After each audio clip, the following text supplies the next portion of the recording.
Hello, everyone, and welcome to What If Deku Was Chainsaw Man, the movie. I'm hyped about this one. I'm probably sure you're hyped about this one, so I'm not going to talk for too long. If you like this video, please like and subscribe, and if you like my content, please check out anything on my channel, it'll help out. With that being said, let's get straight into it. Deku in this timeline would be a not so regular boy. His family were always poor. He never went to school. He barely ate, and he was constantly worked to the bones by his father, who was an abuser. Desperately trying to pay back his gambling debt to the local mafia. Their household would be a lot like Hawks' in the anime, his mother being killed by his father at a young age, a fact Deku didn't know. Deku and his father would live alone until the age of 5. Deku one day being worked out to his father would drop to the floor suddenly. He was overworked. He would then wake up in the morning, back at home, completely fine, all his scrapes from working healed. He looked around, seeing no one. He called for his dad, but no one answered. Staring into the, staring into the dark, his eyes would grow more sleepy until he would fall asleep again. He would have a dream. Walking down a thin corridor towards his house, as he usually does, he takes a large step, but makes no distance. He would then begin to run, running as fast as he can before reaching the door, exhausted. He reaches his hand out before an internal monologue tells him not to open it. The voice sounded familiar in a way, like he just met it, but he'd known it his whole life. The sound fainted and his ears rung. Slowly opening his eyes, he would lean up, staring directly into a beam of sunlight before rolling out of bed, looking around and seeing no one home again. He would look down and seeing a strange chord coming from his chest, where his heart was. He looked perplexed, tilting his head. Due to the lack of education Deku had gotten, he pays this no mind and continues on working as usual. Deku was used to his father leaving for weeks on end, so this didn't seem out of the ordinary for him. But as the days went on and Deku continued working, his father would never return. Days turned to weeks, and weeks turned to months. Deku would lay cold, trying to accept his new reality. He would hear a knock on the door. Opening it, he would be faced with 4 men in suits who would stare down at him.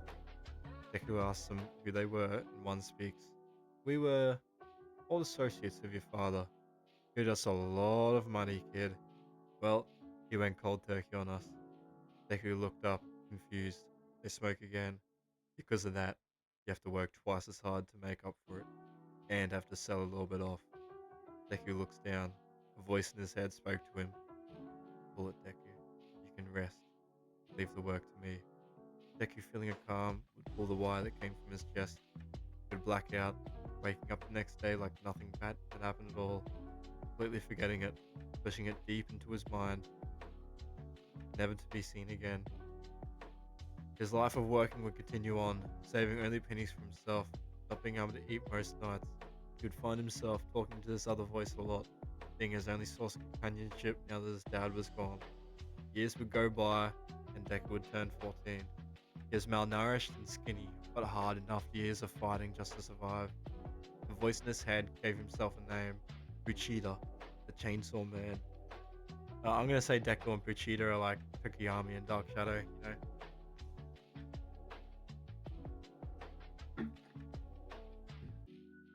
Deku would still be blissfully unaware of what his quirk's nature is and what it does, just thinking he had a weird chest.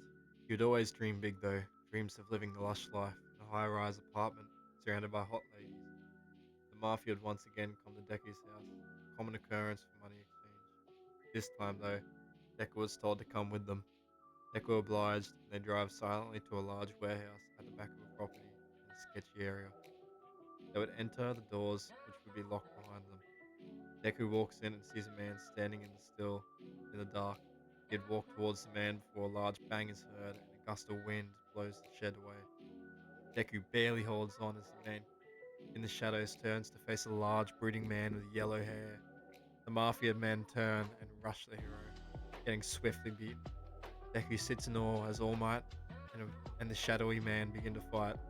Deku, thinking his would have changed, uses this opportunity to book it, not looking back and running through a passageway before bumping into a tall man with goggles and a white scarf around his neck. The man would ask where the kid's parents were before Deku looked at him plainly, shrugging. The man would ask him where he was going, which Deku also shrugged to. Aizawa would look on, confused, as Deku would grab a cord from his chest and rip on it. He'd hear a sound of an engine revving, seeing Deku with a small chainsaw on his head.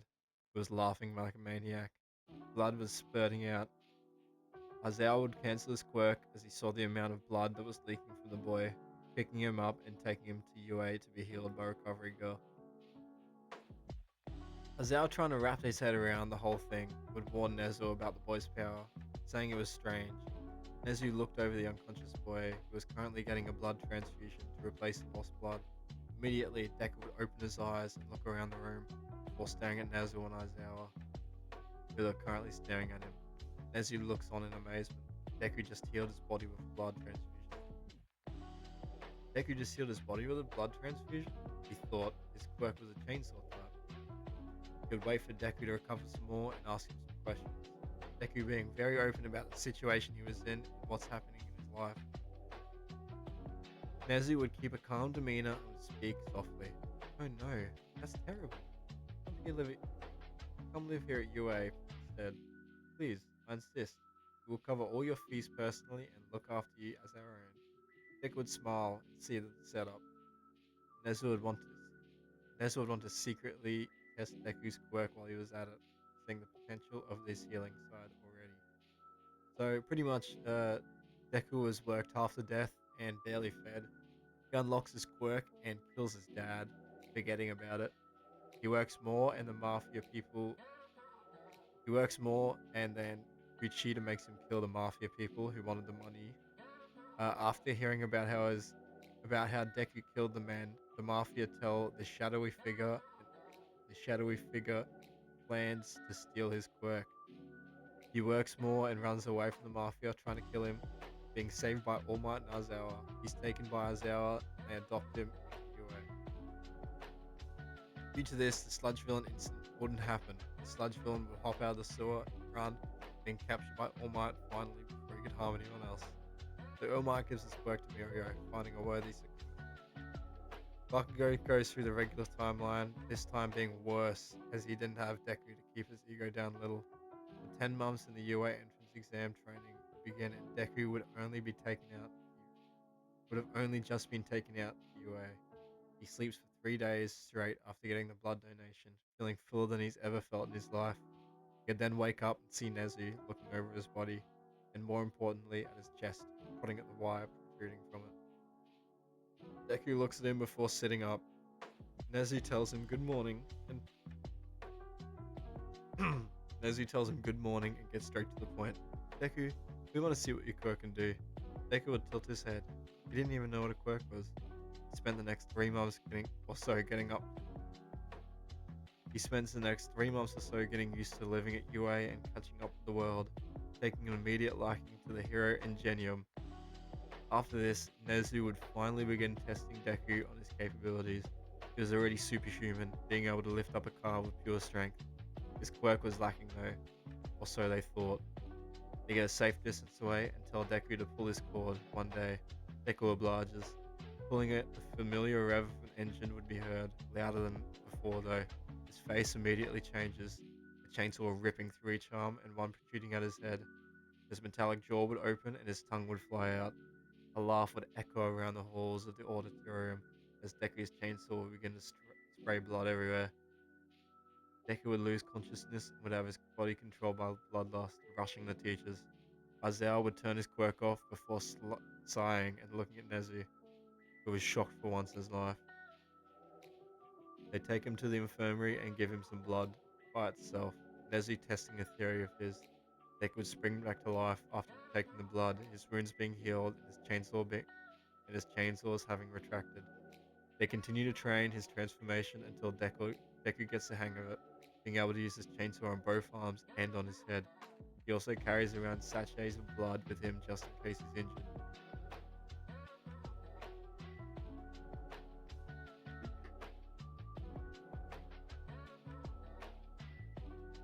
Due to Deku being pretty much adopted by UA, he gets the opportunity to take the recommendation exam. He declines, however, before cracking a goofy smile and saying he wants to kick some mask instead. He walks the entrance exam, completely flunking the written exam. Then came the practical exam. He walks to the front of a group, seeing worried Uraraka, who cheated barks in his head for him. The door was open, and Deku snaps out of it, sprinting to the gates with his arms swinging. He would find a line of robots in front of him, pulling his cord. The screech of the chainsaws kicked to life. He flicks the blood off his arms and licks his lips. Genuinely, he's a little bonkers due to his childhood. Subconsciously, he's still hiding stuff from himself. He'll continue to fight the robots until his chainsaws break. His arms stay limp by his side.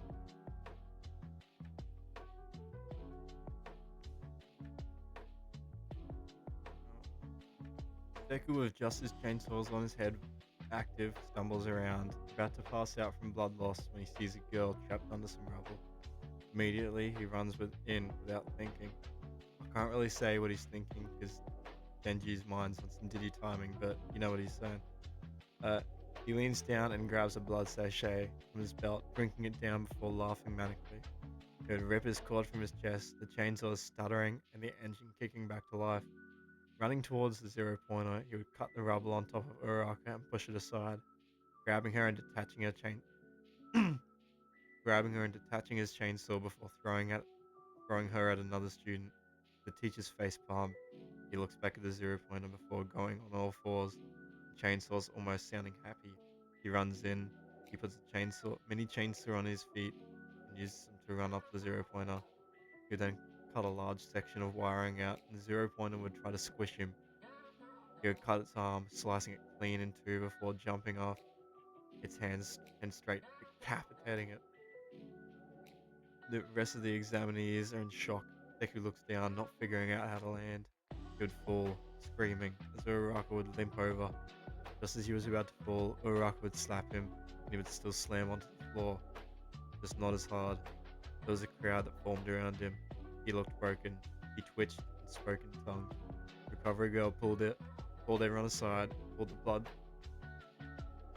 blood from his belt before pouring it into his mouth. She would grab his cord and yank it. Deku's eyes would roll back to the front of his face. He would spit random tongues while flailing around wildly. He snaps from his trance, looking around before feeling his face. Thanks, recovery girl. I owe you another one. How many is that now? 80? Recovery girl snaps back. Deku would smirk and jump up before waltzing out of the exam, very proud of himself. Deku would walk back into his dorm on campus and talk to Nezu and Aizawa about the exam. Aizawa would reprimand Deku for his act with Uraraka, binding him with his scarf while Nezu reprimanded Deku on his test scores. Deku was let down and told he still passed, and then he's in class 1A with Aizawa.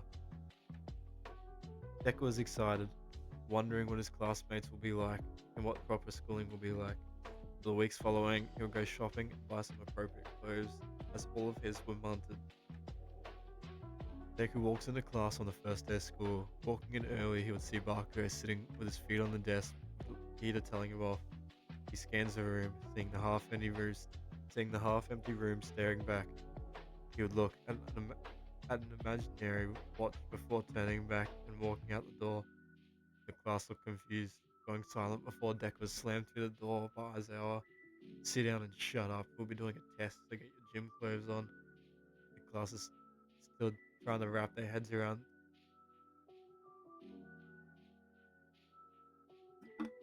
Let me lock in.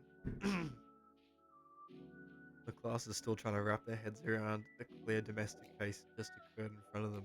Deku would apologize before standing up, grabbing his gear, looking at the class and mimicking a follower before pointing at Aizawa and doing the crazy sign. The class cackles and Aizawa stares at Deku. They meet outside and Deku is throwing the ball.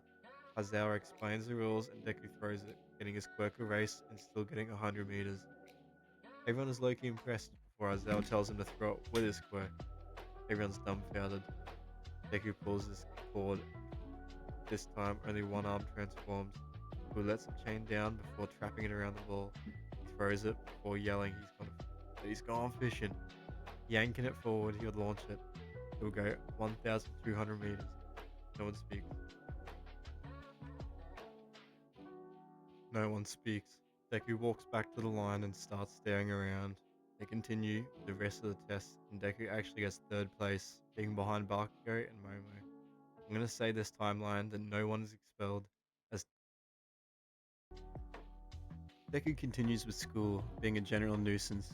Deku wasn't the street smarts type, he liked fighting, which was convenient for what was going down now. A regular class ensues. Deku has a headache. He rubs his forehead, looking at the paper. It's a simple math equation, 9 times 5. Deku closes his eyes and is about to blurt out an answer before he's stopped by All Might, who is currently walking through the door like a normal person. The class goes nuts, even Deku. Like, he's a celebrity, even where he grew up, being more like a god figure to everyone. All Might would explain today's hero training and press a big red button before suitcases come through. He explains that hero costumes and they meet outside. Deku's costume is just a t-shirt that says Chainsawman, like he's lame as. It's a simple man type of deal. Everyone's grossed out by this. They all draw lots and regular fights are started. Deku and Uraraka make their way to the start of the building. Deku would genuinely be nervous and wouldn't talk much. She would want to talk strategy, but he would fumble words and twiddle his fingers around. When the bell went off, Deku would screech off, trying to avoid an awkward situation, talking to his first girl. Deku would screech off. Oh. Deku would run up the first set of stairs before running into Bakugo. Bakugo wasn't mad, but more his ego needed to know who would win. Deku beat his ball throw and got close in the practice test. He had to know. They rushed at each other. Bakugo sends a huge right, which Deku tanks. He didn't know Bakugo's quirk and paid the price. Deku would come out of the smoke with a big bruise patch. The class winces and Deku smiles, grabbing a vial before drinking it. He would then look up and manically laugh before ripping his shirt and pulling the cord. The class goes silent as the familiar ringing of the chainsaw revs the fixed room. All Might, worried, tells Deku to back down. His quirk's too dangerous to use against others. Deku would smile and laugh, letting 2 of his chains down before running at Bakugo. They brawl, Deku getting blasted a couple of times, but running back straight away. He would use his chains to latch onto Bakugo and fling him into a wall. Turning on his chainsaws, he would yank Bakugo back before sending a mean kick to his gut, not even batting an eye. He would run off as Bakugo dropped, unconscious. He'd meet with Uraraka, who had just found the bomb. She called Deku over, and they ran together. Ida gets in their way, and Deku picks Uraraka up and throws her at Ida. Ida, confused, lets his guard down before Deku rushes at the bomb and captures it. The class is in shock, and All Might is rubbing his forehead again. This boy's methods are not alright, he would think. The bell would go off, and Deku would head back to his class. I'm gonna say Deku gets class leader, because he's kind of fun, I guess. Isaiah would immediately shoot this down, giving Momo president and Deku vice as he's stupid. The class sits bored one day, no teachers in sight. Deku looks excited though. Aizawa walks through the door. Good morning, class. We're going on a trip today. They would all look confused. Deku jumping for joy. It would be explained to the UXJ, and Aizawa would say their parents filled in the forms already, so they could get going ASAP. They load onto the bus at Momo's discretion and take off. The regular chat happens and Froppy asks Deku how his quirk works, the class going silent, genuinely curious about it, including Bakugo. Deku would begin to explain, saying it's confusing and that he pretty much gets chainsaws whenever he pulls this thingy here, pointing at his stomach. Aizawa sighs, kind of relieved he didn't go into more detail. They stop and unload out of the bus before heading inside. They meet with Pro Hero 13 and begin to chat, Deku completely ignoring this and looking around instead. He thinks about how good his life's been and how he would die to protect it. He would see a faint purple portal appear out of the corner of his eye. He looks down and jumps down immediately, not even thinking. Deku thinking something was up, Deku knew something was up. Aizawa would have said something if there was villains this morning. They spoke about it. Aizawa would look at Deku, seeing he jumped off and noticed the warp villain himself. Aizawa would warn the class and would jump down after Deku. The class freaks out, looking around before they look down at the villains and Deku and Aizawa running towards them. They're all worried for their safety before hearing a scream followed by an engine rev. They look as blood splatters all over the floor and Deku begins to laugh uncontrollably. Deku would rush in, taking the chains off his body, taking the chains off his chainsaws to keep his attacks blunt enough not to kill. He would straight body the Florida villains. Like, let's be real, what are they gonna do? They can't even beat Aizawa. Deku and Aizawa would work as a team before Korigiri teleports them and the students, either just escaping in time, much like in canon. Aizawa would look back, trying to cancel his quirk, but it doesn't work. The students are teleported around the USJ. Shigaraki looks at Aizawa, who is currently distracted and off his game. Shigaraki, under his breath, would speak. No, kill the pro. Noma would rush Aizawa, who just looked back in time, unable to dodge though. The Noma would send a fist. Deku seeing and rushing towards, diving in front of Aizawa. Deku would be straight up folded. The Noma's hand would go straight through Deku's chest. His back gets broken and he gets slammed up against a wall. He'd conk out immediately, and Aizawa would rush towards him to help. Roppy, Mineta, and Todoroki look in horror, seeing Deku curled up on the floor in this state, a pool of blood around him. Shigaraki would laugh uncontrollably. Well, well, well. What a hero's ending. I'll have to applaud him for that one. Deku's blood would pool below him, and he would almost instinctively lick it. His back would begin to heal. Aizawa would yell, cutting his hand open as a wide gash before drilling the blood into Deku's mouth. He leans in and whispers, "Don't hold back this time," before yanking the cord. Deku would jolt back to life, his back spinning and healing itself. Aizawa would wince in pain, cupping his hand. Deku would smile at Aizawa before looking at Nomu and taking his chainsaws out, for real this time. The class looks on in shock once again, hearing the revving of the chainsaws returning from hell. Deku's smile widening into a full grin before rushing in, mini chainsaws on his feet to help maneuver. The class notices the blood he's been losing, looking on faint, wondering if it hurts him at all. Deku and the Nomu would go neck and neck, Deku cutting arms and limbs off as they regenerate. Nomu would slip a strike and belt Deku across the USJ, once again slamming into a wall. Deku would laugh a little, grabbing some blood and dripping into his mouth before tiredly pulling the cord again. The familiar rev would fill the USJ as everyone would go silent. Deku speaks. Look at me go. I'm a perpetual motion machine. He rushes back in. Again, going ham on the Nomu. Pause. Shigaraki would start tweaking and try to decay Deku from afar. Todoroki stands in though and freezes him as does Bakugo, holding Korigiri hostage. Aizawa would pinpoint the Noma and turn off its quirk. Deku would notice and slice him in half, before yelling at Todoroki to freeze him off so his cells don't regenerate. Todoroki does so, letting his grasp on Shigaraki off. Shigaraki rushes Korigiri and Bakugo backs off before letting an explosion which Korigiri would block. They were about to fight before the doors of the USJ swing open, breaking immediately. Glass would shatter as All Might, with no smile, would rush Korigiri and Shigaraki.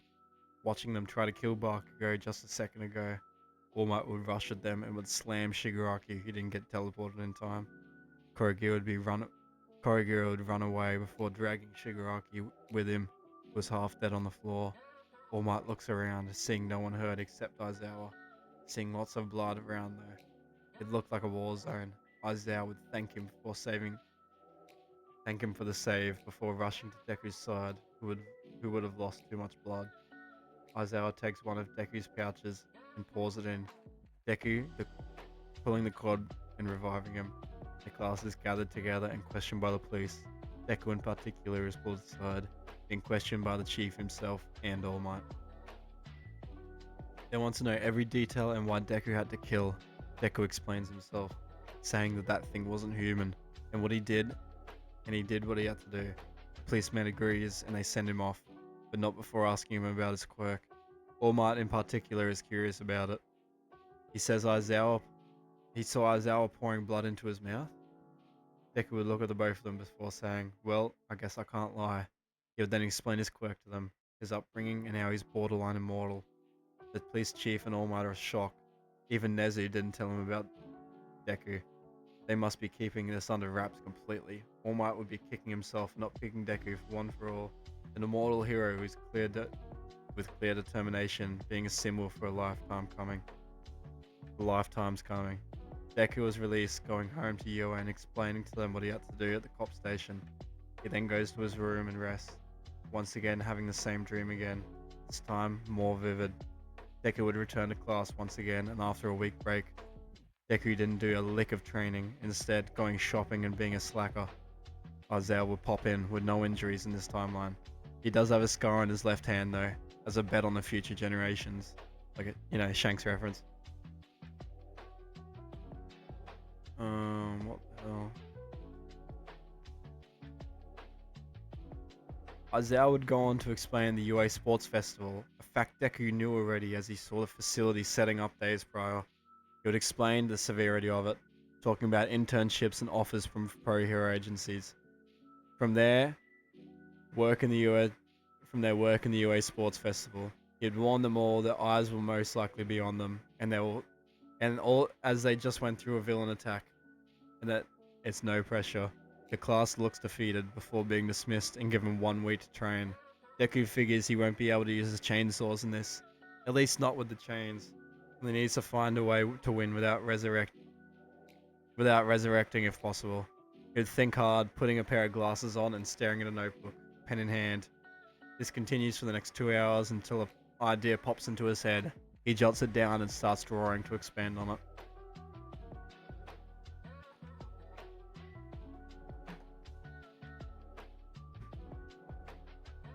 Pull up.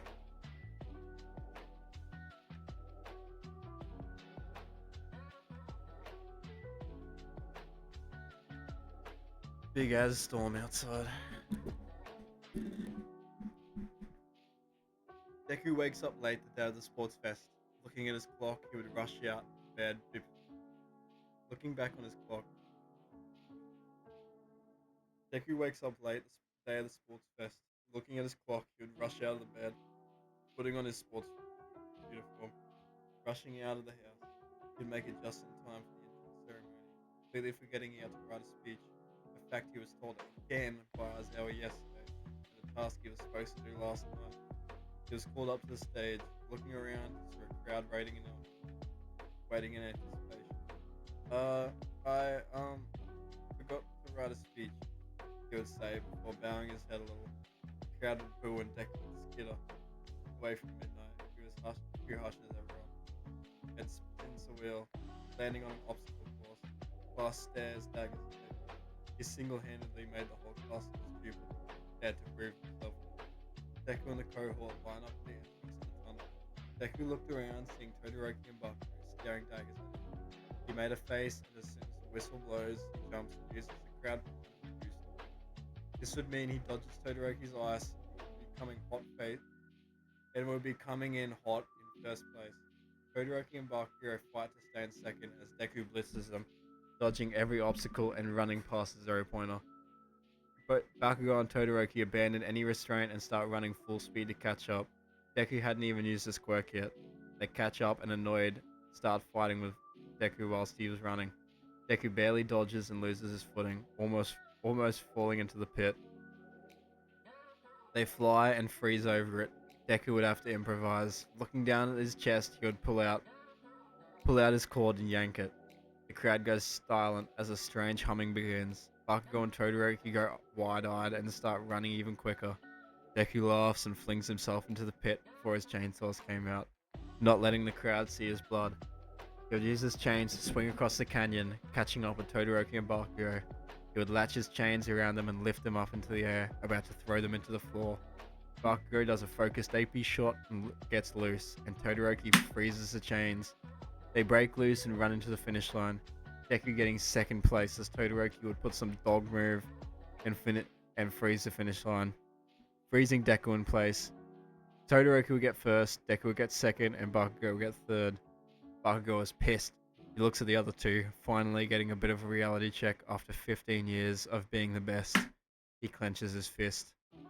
I'm going to skip the cavalry battle. Deku doesn't have the 1 million points, so he easily gets a team. They aren't targeted. Todoroki's team is, but even then, like, he's Todoroki's OP. They make it in with the same people as in Canon.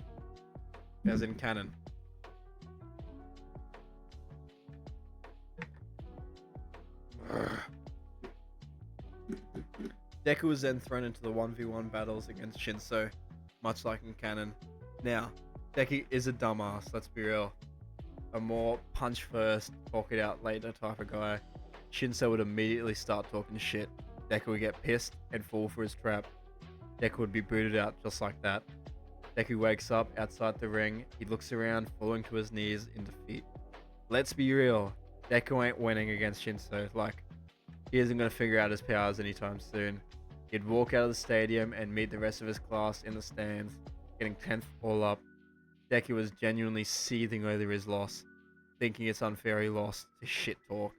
His classmates would cheer him up and they would make him look on the bright side. Deku would watch on in awe as his classmates fight their way to the top. Bakugo vs Todoroki in the final match. Todoroki would be much more angry in this timeline, talking to his father instead of Deku, as Deku would have been out. This would have fueled the flames, and as soon as the bell signaled, Todoroki and Bakugo go into all-out war. Bakugo would be weaker than Todoroki, getting another reality check once again, losing to Todoroki again. Ida leaves, telling Deku that he has some family issues. Deku blows this off and goes to get food, forgetting about it instantly. Oops. Sports Fest would end and the crowd would clear. Deku would be huddled together with the rest of the cohort, chat amongst each other, before returning to class to end the day. Deku would be seething still, staring at Shinso, who felt kinda bad. They would walk back to class and Aizawa would dismiss them for the day. Deku would go home and look in the mirror. Sure, he'd gotten strong, but he just lost. He just lost a little respect for himself before looking determined to grow stronger. He would return to class the next day and Aizawa would bring in files of paper for each student. The top writing in big bold letters was internships. Deku's eyes widened as he reads through the names he had gotten. Genuinely, his list wasn't bad at all, but one name stuck out to him the most: Mirko. He grinned and immediately scrapped the rest of the papers, not even needing to read them. He brings the slip to the front of the class for Aizawa to sign, and then goes on his way. Deku would arrive at his regular clothes. Nothing too special. Jeans, a shirt, some J's. He'd rock up and would be greeted by Mirko. She would squint while looking at him, asking why he chose to come here. Deku would immediately reply, instinct. Mirko's frown would turn into a sadistic grin as she lets Deku in. They walk into a large training facility and Mirko gets into her hero outfit. She stares daggers at Deku, asking if he wants to do this. 10th place isn't high enough for her to go full power. Deku would grit his teeth before calling her an idiot and ripping his shirt clean off. Pulling his cord, Mirko would feel the revs through the ground, through her skin. Deku would transform and would rush at Mirko, not holding back a single bit. They would go on and Deku would get pummeled into a wall by Mirko after she let loose a little bit too much. She would stop immediately to rush to Deku's side, a cut on her forehead leaking some blood into Deku's mouth. His arm starts moving, and his fingers faintly grip his cord before tugging on it weakly. The dying rev would kick up again. Deku would pounce. That was a close one. Mirko would be astounded, Deku completely forgetting to tell her about his quirk. They talk a little bit and actually hit it off. Not like in a weird way, but they both match vibes, you know. They both charge in head into danger, you know. Mirko learning about the full potential of Deku would bring some blood in, using her position as a hero to get some donations. She would smirk, saying she needed a better punching bag anyway. Deku would laugh and pull his cord again. They would fight for 3 days and 3 nights straight, Deku almost dying 23 times before Mirko would force revive him, and they would continue. Deku and Mirko on this timeline would get a massive boost to their strength due to this. Deku would unlock his second set of chainsaws on his arms and would finally get his chainsaws on his legs. He would feel himself losing it a little bit after this though, and would rest for the rest of the day straight, as would Mirko. They would then wake up and would go on patrol. Deku would be on patrol in Hosu. And I'm just gonna say Mirko lives in Hosu, like, might as well. Deku would bring some spare bags of blood with him, and Mirko would jump through the city with some Nomus, would fly in and try to grab Deku. Deku would cut himself free from their grasp, being flown above an alleyway. He free falls and looks down to see a familiar hero on the floor in front of him. His eyes would widen as he sees Ida laying on a pool of his own blood, paralyzed, about to get stabbed and killed. Deku would pull his cord. Stain freezes. Deku, in his state of fatigue, would go into almost autopilot. He would enter his hellish form. His chainsaw cord would wrap around each wrist. His face would grow ghoulish and alien. Deku's mouth would open 180 degrees as he would kill Stain, eating him and erasing the memory of Stain as a person. Now, first, Ida was knocked out, so as was Deku, so neither of them remember this power. Miyako would see a glimpse of it, but would understand what happened due to Stain not existing. So, like, she wouldn't really remember it. So, pretty much, Stain got reality wiped. Like, this does have a knock-on effect. Toga and most of the league's main force wasn't joined due to this. Forgetting Stain, though I'm going to say Darby still joins due to his personal vendetta, so the League of Villains is much weaker in this version, not being able to exploit Stain's capture or messages for themselves. All for One, though, would remember Stain's death. Final exams. Class returns and no one remembers Stain, even Ida. People forgetting about how Ida's brother got hurt, summing up to some accident. Deku would find this strange, but once again would not really look into it. He'd walk into class, Aizawa already at the front of the class. Deku would scurry to his seat as Aizawa would speak. As you probably already know, the final exams is coming up this week. We're giving you the week off to study and train. There's 2 portions like the entrance exam. Good luck. This was news to Deku. He would stare agape at Aizawa. He didn't even know they had finals. Deku would use his week off to try and study. Not being able to, he would train. The voice in his head would get louder. Deku would shake this off and sleep before the coming exam. He'd sit the theory exam, completely flunking it, like solid 15%. Aizawa would have expected this, so he would have already had his name on the list for the extra classes anyway. Deku would then walk up to the practical site with the rest of the class. They would all start bragging, saying they were fighting faux robots, like in the entrance exam. All their hopes are let down as the teachers walk in and explain the scenario. They would all get paired up, Deku in this timeline staying with Bakugo.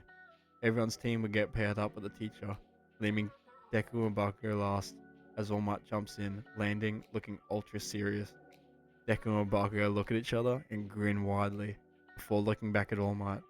Now, I don't think Deku and Bakugo would have talked in this timeline, so this would have been their first time. As they walk away, Deku speaks. So, we're kicking his ass, right? Damn straight, Bakugo would say. They both grin and plot how they're gonna do it, explaining their quirks and super moves. They walk in, Deku having 2 full gauntlets on, as does Bakugo. They both hold onto the bags of blood for ease of access, and they decide to go down swinging.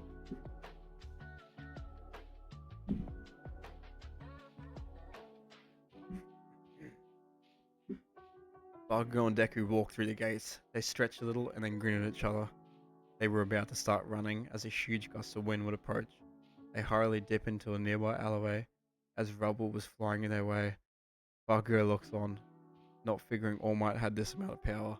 Deku's grin widens as he looks at Bakugo dead. So, we doing this? Bakugo would shake himself out of it and would blast out onto the road, confronting All Might. Deku would watch us from his side as Bakugo immediately throws his right arm up, sending a point blank huge explosion at All Might. This knocks them both back. They both thud to the floor and look through the cloud of smoke. All Might gets up and grins a little, getting more serious. You'll then hear it. Deku would start laughing before jumping it up from building above him, pulling his cord before dive bombing on a disoriented All Might. Using his two chainsaw arm form, he would drop the chains,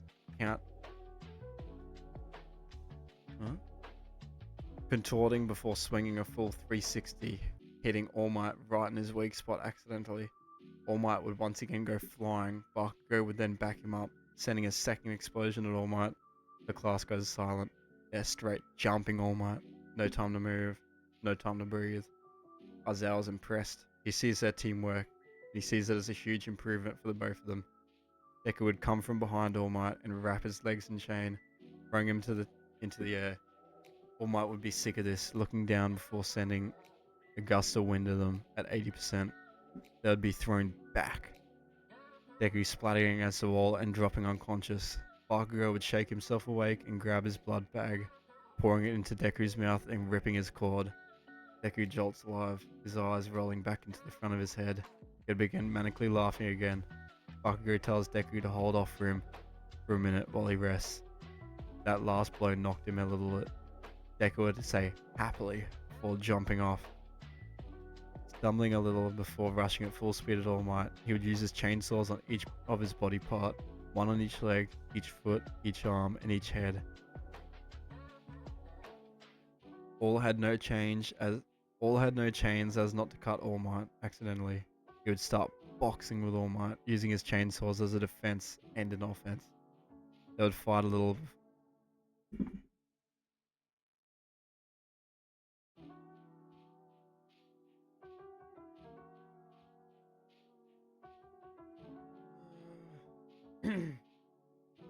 He would start boxing with All Might, using his chainsaws as an offense. They would fight for a little before All Might would punch Deku square in the body, sending him against the power pole, completely cooking his back. Deku would fall limp into the floor, knowing he broke something before he would reach for his blood bag. All Might would walk towards Bakugo, who just got up again. Deku would keep quiet, drinking the blood before grabbing his gauntlet he had saved until now. He would aim one at All Might and pull the pin. All Might gets hit square and gets thrown into a building. This would genuinely piss All Might off. Knowing that his time limit is coming up, he would get up once again, and his grin would fade. He stares on seriously against the two boys. Deku would stare back, bringing the other gauntlet up before pulling the pin. Before he could though, he gets punched into the sky. He coughs up blood and drops the gauntlet. He couldn't even see All Might. This might be bad. Deku falls unconscious in the air, his ribs and back's broken. He would begin to free fall. Bakugo would get punched by All Might and get knocked out. Deku, opening his eyes, would see ground approaching. As a last-ditch effort, he yanks his cord, and tightly latches a chain onto a pole. He would use this momentum to rocket himself to the gate, grabbing Bakugo on his way to another chain. On his way, with another chain, he would fly towards the gate. All Might would see this and figured Deku would recover anyway. He looks the opposite direction and throws a punch, sending himself flying. His body would connect with Deku as Deku's and Bakugo were thrown into the floor, a huge crater left in their place. Deku lays there. This was the first time he'd been hurt in a while. He gets unconscious, as does Bakugo. All Might would lift the two up and bring them to the infirmary, sitting beside them and getting reprimanded by Recovery Girl for his methods. They would wake up, and Deku would actually hurt a little from this. Walking to class once again, they figured out they had been out for 2 days, and that they would still be participating in the training camp even though they failed. They look at each other with disgust. They failed.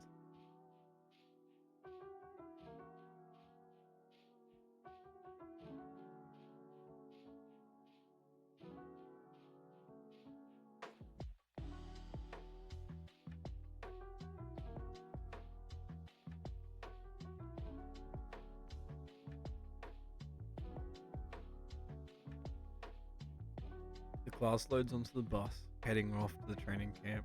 Deku would bring a pillow, sleeping the bus right off. They would stop atop a mountaintop. Deku would be shaken and wired by a warrior eater before walking outside, rubbing his eyes and yawning. He would see the expression on Aizawa's face, already knowing he's about to lie. Aizawa would tell the class that the bus had broken down and that they had to make their way to the camp manually, pointing to another hill on the horizon. Deku would pull his cord before jumping into the forest below him, running at full speed, saying, "Catch you there, losers!" Aizawa would smirk a little, as would the other teachers, sending the rest of the class with him. Deku genuinely making it to the class quick as shit, like, he's no slob in the speed department. Plus he can run forever, I'm pretty sure. Anyway, they would cook their meals and Deku would completely mess up. He steals some of Bakugo's instead, before wandering off to take a leak, finding Koda. Deku would walk straight up to him, asking what he's doing. Koda would jump a little before telling Deku to get away. Deku would start to fight with Koda verbally. They would scoff and walk off, sleeping the rest of the night off. He would start his sup classes with Aizawa, and Deku would be bored senseless, getting tired as hell. They'd be released and Deku would conk straight out. He would once again enter his mindscape. Deku would wake up to the same dream, looking around and seeing a small orange dog with a chainsaw coming from its head and a cord from its tail. Deku would tilt his head in confusion before looking ahead. Walking towards the door, once again, he would get further from him, though not too far. Deku would reach, this time a loud voice bellows in his head. Don't open the door, Deku. Deku would wake up in a pool of sweat and look at his door of his room, staring into the dark until morning came. Deku walks out of his room looking ratty as hell.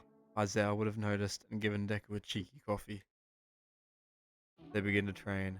Deku would ask Aizawa if he could work on something a little different, meditating instead. Aizawa would be shocked but would agree. Deku would try meditating for the rest of the day, trying to hear the inner voice again. He had no luck though. Night turning to day, he would go through the forest for a spooky activity. Deku would be sent in alone and would notice a fire and smoke. He would be confused and running forward would see Darby and twice talking. He would think for a second before laughing a little bit and rushing the two of them, pulling his cord and cutting them both in half, not even cutting them both, though not enough to kill them. They would both slam into a tree and fall unconscious before melting to mud. Deku would be confused. The class would have heard the familiar sound of Deku's rev, kind of warning something bad was happening. Aizawa would hear this and immediately lock down, figuring something was up. Deku would keep running on, catching up to Todoroki and Bakugo, who were fighting a moonfish. Moonfish skitzes out and rushes Deku immediately. Deku would put his chains on and straight cut through his blades before using an unchained one onto his leg to uppercut him and knock his teeth out. He'd be conked out on the floor and the three of them would continue on, finding Tokiyami. Deku goes to help but is captured by Mr. Compress. No one notices. Mr. Compress leaves before waving at Bakugo, who turned around just too late. Bakugo would scream, "They got Deku, damn it!" trying to rush Mr. Compress, losing him. They run back to Aizawa and the others to tell them the news. Aizawa freaks out and calls All Might and Nezu immediately. Nezu would be concerned, figuring All for One had something to do with it. Momo would tell them about the device she planted on the Nomu, and they would use it to back engineer the hideout's location. The regular group would go to save Deku, but replacing Deku with Bakugo, like this, Deku looks around an empty room, metal box, one single window with ventilation holes atop the top right corner. He was knocked out and tied up, being put in a chair with the blood letting twice on his arm, dripping out into a drain below him. The strange man would speak, softly but firming. "So, you finally woke up. That healing factor really is something special, isn't it?" Deku looks around, confused. Where is this coming from? He would scream, "Where are you? Show yourself!" All for One would laugh, beginning to tell Deku a story of a little boy who got away 10 years ago. He tells him of the tragedy this boy faced, his poor upbringing, abusive household, and abandoned father. Deku would realize he's talking about him. Listening on, All for One would continue, telling him how his father suddenly disappeared and that he owed him more than money. His father auctioned off his own son. Deku deep down knew this. He'd begin to remember back, for real this time. He'd remember his father speaking about it, telling him he's in too deep and he needs an out. Deku hearing this as a kid would snap, unconsciously killing his father in desperation and forgetting about it for all those years. Deku would crack a little. All for One would continue. "Do you even know the power of your own quirk?" Deku would look down, his mind breaking all over the memories all flooding back to him. All for One would release his shackles. Deku would stumble. In a half trance, his mind would tell him not to open the door. This time, Deku didn't wake up. He opened it. The voice would stop abruptly as everything went silent. Deku would see as clear as day a man holding onto his face, onto the face of his savior, Aizawa, a race ahead. Deku would drop to his knees, seeing Aizawa in the state he's in. Red particles would emit from his body, as All for One would begin to float. You see, I've been planning this for a while now. Your power isn't regular. Deku would look up, before All for One could even continue. Deku's hand grabbed his cord and ripped it. Deku would take a different form than usual, his chainsaws more grimy, larger, more beefy. Deku had muscles protruding from his body, much like Muscular. His chainsaw head grew more, and blood leaked from every part of his body. The chainsaws would rev louder than ever. Deku laughed. Deku lunged at All for One before taking a bite out of his shoulder, ripping a chunk clean off. All for One would grab it before using his other arm to pull Deku above him, charging a max attack before sending Deku into the atmosphere, a gaping hole where his stomach used to be. 3 of his limbs detached from his body. Deku's organs would wrap the cord and yank it. Deku's eyes would flip back to the front of his head, his stomach would wrap around his neck. Deku falling through the atmosphere would slowly reform, burning as he did so, his protruding muscles turning pitch black. Deku would land, the low rev of his chainsaws getting louder as he approached the battle site once again, looking over and seeing a Aizawa with a cracked skull on the floor. He was unsure if he was alive or not. Deku would see the villain on the floor, taken out by one of the pro heroes backing up All Might before they retreated after seeing Aizawa's defeat. Deku would straight up wring this villain out like a towel, drinking its blood straight before staring coldly at All for One. They begin to brawl, Deku dying and reforming over and over again, the news of watching him in horror as the two villainous figures brawled. Deku would get the hand up in the fight after fighting for a while, chopping All for One's arm clean off before lunging in. Deku would finish All for One off and on instinct his mouth would open wide. Everyone would look on in horror as Deku would eat All for One whole. He would then stand there, his chainsaws still revving. He looks directly at the camera before grabbing Aizawa and disappearing from view. Everyone would completely forget about All for One, even All Might. His vestiges don't though. Everyone is confused who the strange man on screen is. They dub him the Hero of Hell. The rest of the league is disbanded and they forget about their common connection of All for One and Stain. So, no League of Villains and no All for One. Aizawa is rushed to the hospital and is saved, though his quirk is gone. Deku also remembers his transformation this time, remembering his power to erase concepts from memory and confirming it after asking Aizawa about All for One. Aizawa is nursed to health and Deku continues on, keeping his powers a secret from everyone. Although All for One was defeated easy, almost too easy, Deku remembers back to the man with hands all over him from the USJ incident. If he was a League villain, if he was a League of Villains member, where was he? Deku would return to class. Aizawa still teaching, but not currently being there, as he was in a coma-like state for the time being. Also, being quirkless, Deku, looking on at him, would feel saddened for the first time in his life. Class just didn't feel the same, nor did Aizawa when he finally woke up. He was still Aizawa, but he had lost all his life, in a way. It was sad for Deku to see. Aizawa would be teaching one day, as he introduces the Big Three to the class. Deku tilts his head. The Big Three? What the hell is that? Who the hell are they? They walk through the door, and they stand in front of the class. Deku looks at all of them, squinting to analyze them all a little. He's kinda bored by the guy who has the eating quirk. He likes Nejire, Puchita once again barking in his head for him. He then scans over Mirio, seeing the scars on his hands and scars all over his neck. He can already tell Mirio is strong. They speak and Mirio takes over, saying it's easier for them to fight instead.